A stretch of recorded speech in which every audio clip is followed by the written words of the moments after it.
Hey dudes, I'm gonna make you guys a setup video before you guys see me flying this thing around of this setup, or just in case I crash it again. You guys can see what it looked like before anything happened. This is actually the second fuselage. For this, I bought this as a plug and play kit, but I had intentions from the very beginning of changing out the motors and props and stuff. I just didn't like that whole entire setup that it came with from stock. I mean, it's cool depending on what you want to do with it, but I wanted something that's had better efficiency, better speeds. So anyway, I changed it out immediately to these. This is HGL Tech, and this is a 1408 2400 kV motor. It's swinging a Dow board nose 45 board nose props. And it's basically one of these motors is the same setup that I use on the Talon 250G. So I was kind of like, the Talon 250G is literally a nuclear power system flying. It is. It sips on juice.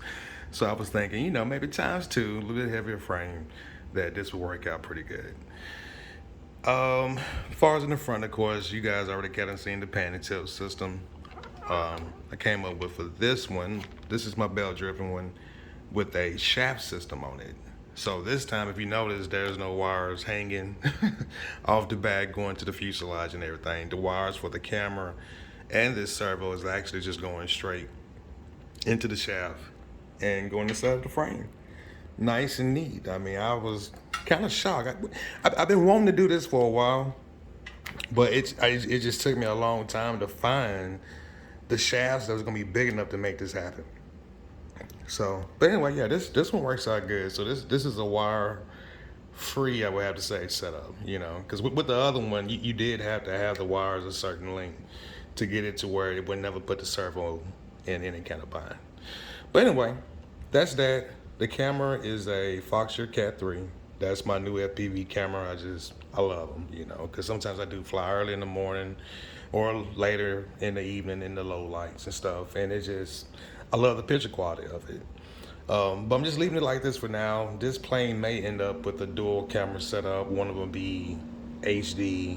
I may stick it on the nose or in the belly. I haven't really decided yet, Like I said, I only flew this plane once, and that was a immediate crash due to I tried to use the stock battery strap setup with the little piece of wood.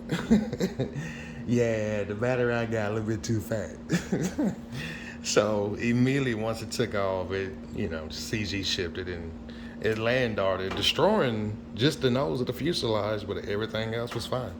And one servo did go out, so I did have to change out both of these servos to the Metal Gear from Heatwing. But it's the Metal Gear Virgin servos that's in the wings. In the back, of course, here.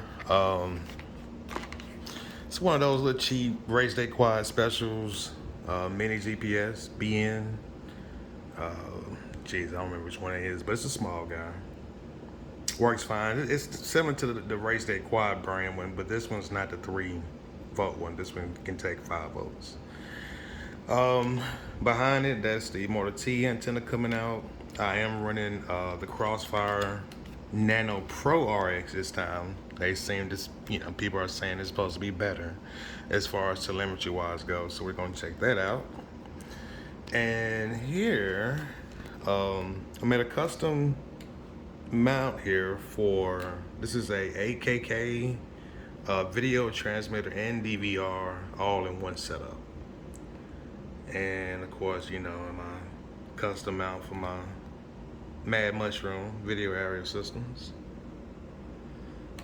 And that is pretty much everything on the outside. I bought some LEDs and stuff. I just haven't put them on there yet.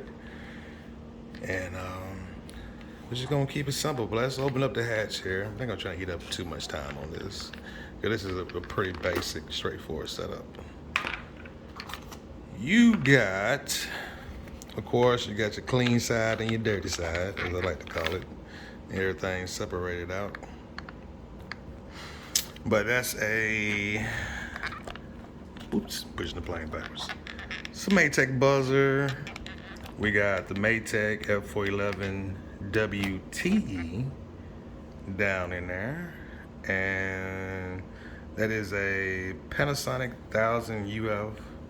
Not a Panasonic. It's a Race Day Quad. Is where I got it from. Whatever 1000 UF capacitor they got is what I'm using for this one. I hope it's just as good as the quality of the Panasonic ones, but we'll see. And back there, that's the Nano RX Pro, or Nano Pro RX, however you want to say it, for the Crossfire, and it's just sitting in there, and I, of course, ran it through the fuselage. And that is it, and Velcro this time. Velcro, we're not using their stuff. I tried to do this. I knew better, y'all, but I didn't have nothing with me. I mean, you know, we moved from one place to another, and all of my stuff is in storage, and we still here, and I'm like upset about it, but ain't nothing we can do about it at the moment. We gonna get into a house here soon, hopefully and prayerfully. But anyway, that is the build of my Heat Wing T1 Ranger, and as soon as the weather clears up here and I get my spotter to go out here with me, we'll fly this dude again, and that is going to be awesome. And it's pan and tilt, y'all. I mean, it came out perfect, absolutely beautiful. I mean, this has to be like one of my best ones, I have to say. I am totally proud of it. Full 360 motion, using iNav. If not, you got to have some kind of servo stretcher or a radio with stretching abilities. If not, it'll do like 270-ish. But anyway, all right, I'm out.